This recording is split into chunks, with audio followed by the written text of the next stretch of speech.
الله رسول فرمائی تر هغه پوری تاسو کامل مسلمان کېدل نه شئ، کامل ایمان والا کېدل نه شئ تر څو پوری تاسو په دې زړونو کې زما مینا تاسو د پلار او د بچون او د خپل ځان نه زیاته مینا زما مینا تاسو په زړونو کې نه، تاسو کامل مسلمانان کېدل نه شئ. عمر رضی الله تعالی عنہ الله رسول ته فرمای یا رسول الله ما ته تاسو د خپل پلار نه د خپل بچو نه زیات محبوبې خو د خپل ځان نه راته زیات ګران نه. الله رسول ورته فرمایي قسم مې دی په هغه ذات باندې چې د چا په قبضه کې زما ساده تر هغه پورې ته کامل ایمان والا کېدلی نه شي چې تر څو پورې ستا په دې زړه کې د خپل ځان نه زما مینه زیاته پرته نه وي. هغې نه پس عمر رضی الله تعالی عنہ فرمایي چې یا رسول الله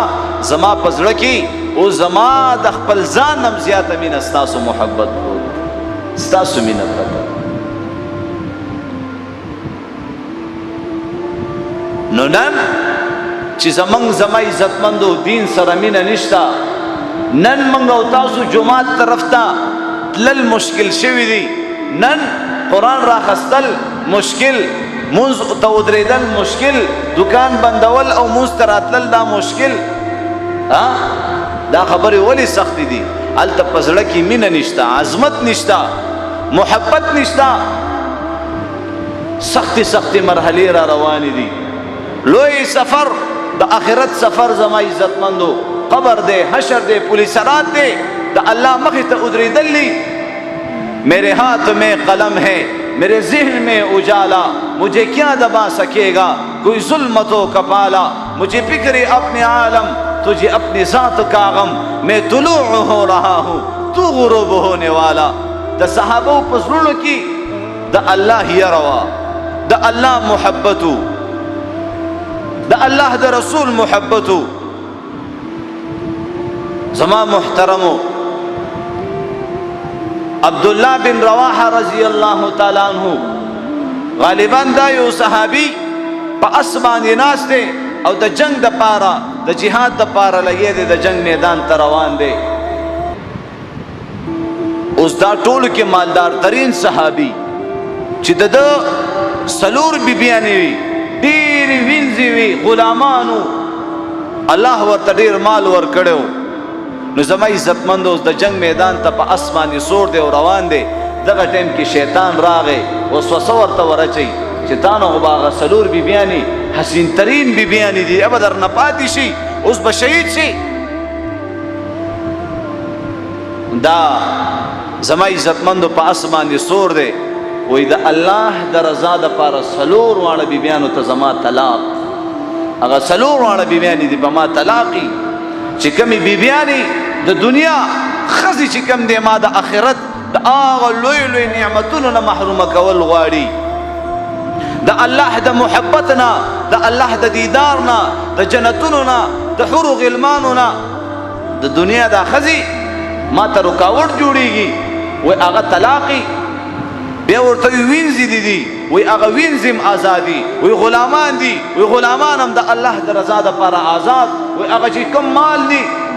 کم هغه ځمکې دي، وی هغه ټول مال ټول ځمکې د الله د رضا دپاره صدقه. فورا بس دا هر څه ختم. اس باندې سور دی او زما محترمو د جنگ میدان ته ودنګل او تورې راویسته د اس څلور واړه خپې کټ کړلې، د اس څلور واړه خپې کټ کړلې چې د واپس لو هغه امید دیم پاتې نشي. وجنګېدو چې شهید شو. زما محترم وی خلق پې تیر شوي د سرونو نه تترې نه خاطر په تشه خوله غواړي. هغه عاشقانو د هغې په زړونو کې د الله یره پرته وه. نن موږ او تاسو د مخلوق نه یریږو، پلانکې به زما داسې وکړي، پلانکې به نقصان ناورسوي، پلانکې به داسې وکړي. علی رضی الله تعالی عنہ زما محترمو د هغې د قتل منصوبه جوړه شوه. د علی المرتضی رضی الله تعالی عنہ د قتل منصوبه جوړیږي چې علی رضی الله تعالی عنہ ته صحابه را جمع شو چې ستا خلاف د قتل منصوبه جوړه شوې ده او تاسو مهرباني وکئ، تاسو جماعت ته مه ځئ. زی په زی باندې یو زی بل زی دا مسلمانان ناست دي د علی رضی الله تعالی عنہ د حفاظت د پاره ناست علی رضی الله تعالی عنہ تی تپوس کوي تاسو د پاره هلته ناست دي چې تاسو د حفاظت د پاره ناست دي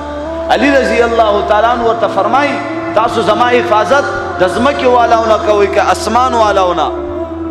وی د ځمکې والاونه وی ښه په کلاو غوږونو باندې واورئ چې په ځمکه باندې تر هغه پورې فیصله نشي کېدی تر څو پورې د اسمان نه فیصله راغلی نه وي ځمکې والا تر هغه پورې د چا سم نشي کولی تر څو پورې د اسمان والاو فیصله کړې نه وي وی وہ ہوتا ہے جو منظور خدا ہوتا ہے اللہ ملا تو سب کچھ ملا اگر اللہ نہ ملا کچھ بھی نہ ملا نن منگ اللہ ځان سره کړی نه دی نن زمنګ په زړونو کې د مال مینه شته اولاد مینه شته د ښځو د بچو مینه شته نن زمنګ زړه د دنیا په نقصان باندې دردیږي